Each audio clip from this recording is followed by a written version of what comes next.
messing with some raw dudes, wrestling, talking, raw views, previews, recaps, and interviews. Definition of professional, tell me what you expected though. Facts are checked when information's collected, yo. We body slamming all these wrestling brands, but of course that's the case when A&T's on hand. We going head to head, this ain't a ratings war. Now's your chance to chat with Steven, what you waiting for? Welcome everyone to another episode of Raw Views. My name is Steven, and in the great words of Anna from Frozen, sort of, kinda changing them, a lot really, it's Revolution Week! It's Revolution Week! That's right, it is AEW Revolution Week, and this here kicks off the next 3 days of AEW content for you. Don't worry, WWE fans. Gonna put out some more WWE stuff as well, but we have to show the love when it's due, and right now we have a major pay-per-view ahead of us this Sunday, AEW Revolution. Tonight is AEW Dynamite. This is being recorded and released on Wednesday, so that means I don't know who's going to win the 10 Max Caster match, but I'm gonna predict it anyway. So this here is a predictions show. If you haven't yet, please subscribe, thumbs up, all the cool things that you do to the people that you like to listen to on the YouTubes. Also tomorrow, I will be talking to Just Incredible, former ECW champion. He's going to be breaking down AEW with me, and I'm also going to ask him what it was like being a champion of the underdog company, the company trying to make a name for itself and going into these major pay-per-views. Really want to know if he can help me get into the head of Kenny Omega and what's that like, especially ahead of a barbed wire, razor sharp explosion death match of doom debacle. Not debacle, I shouldn't have said debacle. Faithful, I love you. Please. Anyway, as much as I'm not excited about that stipulation, let's get into the card. The Casino Tag Team Battle Royal for a future AEW World Tag Team Championship shot. I love the fact they're doing this Royal Rumble style with somebody entering every X amount of time limit. I think it's really cool, especially for tag teams. I'm excited about this match. I think that my guess is this. My guess is we are moving towards Jericho. Man, it's tough. I should probably first answer who I think's going to win the Jericho MJF. No, you know what? We're making on the fly changes here. We're gonna stick with going ahead and predicting the Casino Tag Team Battle Royal. And this match here actually should be a very good match. And I think this is a horse race here. I think my guess would be we end up with the Dark Order, one of the two pairings of the Dark Order getting this win here, or the Inner Circle getting the win. A lot of this is going to depend on who wins that tag match, which I think probably opens the show, if you ask me. My guess is the Young Bucks and Jericho MJF open the show to start the show mega hot. Another option for that could be actually this Battle Royal here, but what I think could happen is you could move towards your Inner Circle final breakdown, final meltdown. A lot of people thought the Inner Circle may win the titles, and when I say the Inner Circle, I mean Santana and Ortiz people. So PNP, Pride and Powerful, formerly LAX. You know, those two badass dudes on the screen every week. Anyway, Santana and Ortiz. I could see them winning here. A lot of people thought they would win the titles before against the Bucks. You could see them win the Battle Royal here and then face off with Jericho and MJF after they win the titles, Sammy returning, etc. Or you could have Sammy returning during the show, costing MJF, and Jericho and the implosion happening without the titles. That's kind of the route I'm going, and I'm going to shift over to the Dark Order getting the win. I don't know which pairing, though. Do you guys care if I'd stipulate which pairing? I have a feeling you want me to stipulate which pairing. Evil Uno and Stu Grayson. I think Evil Uno and Stu Grayson win, and I think what I would like to see happen is this push forward a Dark Order with Hangman Page against the Bucks. but then you have the aspect of Kenny Omega in this. So this would start the climb because AEW does do some layered storytelling now. Let's not act like they do lame stories. They do a lot of long-term stories. My issue with AEW is typically the short-term on-air stories. They don't do a very good job television story-wise, starting a show and ending the show within a story. Imagine we set it all up. The Dark Order wins, now aligned with Hangman Page. They leave the night. The Young Bucks leave as champions. Kenny Omega leaves as champions, and all of a sudden we can start this feud with the Dark Order, the Young Bucks, and then Hangman Page also making the Young Bucks have to make a choice, right? Are they good or are they bad? Are they with Omega or not with Omega? Because what Omega's doing is not okay. I think I'd really like that. I would really like to start this push for, and I don't need an immediate feud here with Page and Omega. I actually think that we should string this thing out as long as we can, but starting with the Bucks, right? We're starting this feud with Page and the Bucks, and where the Bucks stand with Omega, right? So I think I think that's the route I'd go. That's what I'm picking here. I'm picking Evil Uno and Stu to win the Casino Battle Royal. The next tag match on the card, Miro and Kip Sabian taking on the Best Friends. You know I am the less. How do you say you don't like somebody as a fan? I don't like OC. I don't think that's a. I don't think that's a secret. Look. I appreciate the fact he gets paid. I appreciate the fact he has a job. Wouldn't wish him otherwise. Just not a fan of the dude. But I think they win here. I think this is where the baby faces get a win. Maybe this is where Miro and Kip start to go their separate ways here, and you remove Miro from this situation. I don't see Miro or Kip getting the win over the baby faces. I think the story here is pretty traditional. The baby faces were underneath. They finally get a laugh. Ha ha. Now it's time for the comeuppance. And I think OC and Chuck Taylor, maybe with the return of Trent. Not sure what his timetable looks like, but maybe with the return of Trent, you get all three best friends in the ring after the match, and they get the win. Let's see what else is on the card. We'll get to the TNT in a minute. Hey, let's go ahead. Let's go ahead and knock the other tag match out because, yeah, I think we kind of know. I think I've already touched on it. I think the Young Bucks beat the Inner Circle with the addition of the Father. Um, I think this just paints the Young Bucks having to get this win to, do it for their dad. Their dad's going to get to celebrate and ring with them afterwards. And like I said, I have no problem with that. I think it's really cool that they're in a position that they can include their dad, who's probably been so instrumental in them getting to where they are. No problem with that, because the story here is the dissolvement of the Inner Circle. I think Sammy Guevara could play a role in this possibly, and then you start to see the Inner Circle divide into two.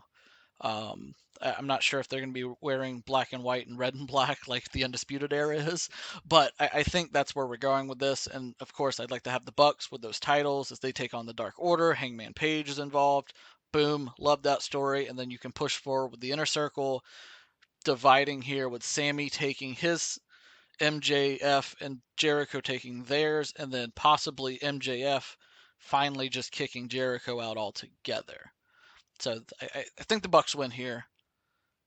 Team Taz, Sting, Darby Allin, a street fight. The baby faces are going to win here. Brian Cage, Team Taz is going to take another big loss here. And I mean, that's just the way the story's got to play out here. I don't see them. There was so much backlash, or at least negative talk, over Sting losing his debut match in WWE. I don't think AEW does that same thing. I think Sting and Darby Allin get the win in the street fight. Brian Cage takes another loss, and man, that just burns me because the dude is a high end talent. Actually, my guess is they made it a street fight for a reason.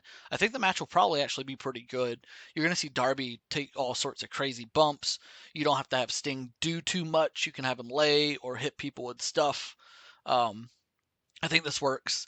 But man, I, I would have rather it been Starks and Hobbs and had Taz do something else on this card.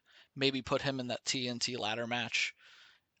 Because younger guys like Starks and Hobbs taking this loss, a lot different visually in my eyes than Cage taking another loss here. And I know he hasn't lost a ton in AEW, So it doesn't really make sense for me to logically say that. But man, and by the way, everybody's going to be fine. Like, Brian Cage isn't buried. Like, I don't want to see Brian Cage is buried after this, because he's not. But I got Darby and Sting winning, and I think the match will actually be really good. Shida versus Nyla or Ryo. My guess is they set this up the way they did, so Ryo gets the win. So you do Shida and Ryo. I guess you could go Nyla again if you really wanted to. Kind of disappointed we didn't get Thunder Rosa or Britt Baker, who's really carried this division on their backs for the last few months in this spot. Give me Shida winning, though. I think Shida's going to walk away with this championship. I don't see either Nyla or Ryo taking the title off of Shida. And I don't really know where this division goes here, because in the process here, you kind of halted some momentum. So you're just going to have to restart some momentum, and it's fine. You have time. It's one of the benefits of doing these quarterly pay-per-views here and the TV specials is that you have time to rebuild someone like Britt Baker to make a run for the title in a few months. Adam Page and Matt Hardy, the big money match. Winner received the loser's 2021 first quarter earnings. This is all set up to give Hangman Page a big time win on a big pay-per-view over a big name. That's what this is. I don't mind the fact they tried to shoehorn this story in. They ran it pretty quickly, and it's fine. It's going to get both guys on the card, and again, it's going to give Page a big win. And I really hope this starts his ascension towards that AEW championship. Um, I really see big things for Hangman Page in 2021, because if they don't give him big things in 2021, I'm not sure when it's coming. So Matt Hardy's gonna be broke, I guess. Broke Hardy, broken Matt Hardy, huh? Is that where we're going with this? If you're not rich, you're broke, and if you're broke, you're broken, and then if you're broken and Matt Hardy, you have things like pianos and the Lake of Reincarnation. Is this where we're going here? Anyway, Hangman Page gets the win. They, Dark Order, start feud with the Bucks and quasi Kenny Omega in the background.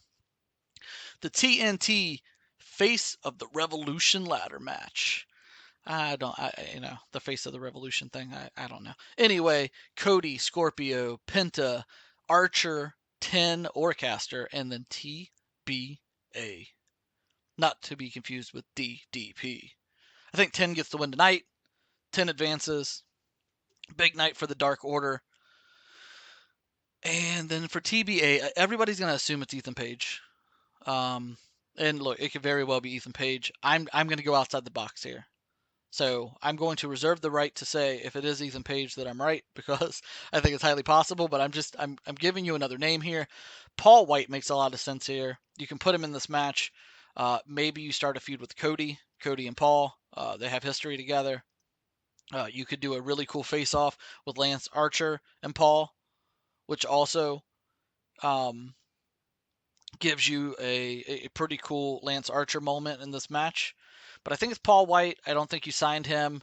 Going to have him talk tonight to not be on the show at all over the weekend. Could be wrong there. But I think he's the final entrant into the match. And I could easily see him winning this match as well, because I think Lance Archer has a date with Jon Moxley moving forward. Scorpio Sky is another good name here. But we got to remember, this is all about Darby. This is all about who's going to face Darby. Man, I'd love to give it a 10, because I'd love the Dark Order to get a sweep. I'd love to make this show a way to rehab the Dark Order, because I think they once again have some momentum behind them. But I'm going to go Paul White. I think they give Paul White the win. He's going to go into a TNT Championship match with Darby, because, why not big guy Darby feud thing?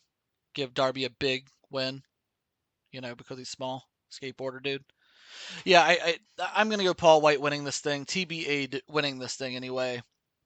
I could also see Lance Archer winning. If they aren't ready to put Lance Archer in that world title feud with Moxley like they thought, it kind of teased they were doing with the tag matches and stuff, with the tag matches and stuff here the last few weeks, you could easily see Lance Archer win, because again, that's big guy versus Darby. That seems to be the booking direction for Darby, and I'm fine with that. Kenny Omega, Jon Moxley, and the exploding barbed wire death match. For the AEW World Championship, Jon Moxley kind of shocked everybody when he defeated Kenta, kept the U.S. champion, the New Japan Wrestling United States Championship. But there's no chance here. No chance. Anyway, there's no chance that Kenny Omega drops this title right now. We are all on board the Kenny Omega train. It is 2020. Kenny Omega is here to make 2021 all about him. For AEW, 2021 is going to be all about Kenny Omega and how he's the big bad guy. He is the big bad mean bad guy, and that's okay. I hope I don't see him in another exploding barbed wire death match. I'm excited. They have me hooked on the angle, but I'm really turned off by the stipulation. It's kind of the weirdest thing I've experienced as a fan, is genuinely enjoying the story between the two, but not looking forward to the match. Are you in that boat? Let me know below in the comment section. I can't be the only one who doesn't want to see skin ripped up by barbed wire, but also enjoying the story. Can't be the only dude. So let me know below in the comment section. I check those. I respond back. I see you. But yes, Kenny Omega I got winning. Jon Moxley goes away for a while. Maybe he does a little tour in Japan. And then he drops that U.S. title. He's going to go enjoy Renee and that baby a little bit, I think. We're going to move on to Kenny Omega. Where does he go from here? Man, I gave you two names already. Lance Archer, Adam Page. I think Lance Archer's next in line. Wouldn't surprise me at all. I think he has a really, really strong booking in this match. Maybe you have the Good Brothers get involved and take out Lance Archer in the TNT match or something, setting that up a little bit. I don't know. But it wouldn't surprise me because we got to get some steam behind Adam Page before we go to that Adam Page Kenny Omega feud. So we're going to do that. I think Lance Archer's next for Kenny Omega. Give Omega another big guy to go up against and get another big victory. And I think that could be a match. That Omega and Archer, if given some time, I actually think could deliver you a match of the year candidate. As far as on this show, my prediction for match of the night, it's tough. It's really tough. I'm gonna go with that TNT Championship match as the match of the night. You have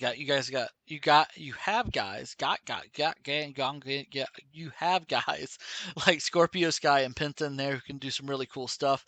I think you're going to get a really cool moment with 10.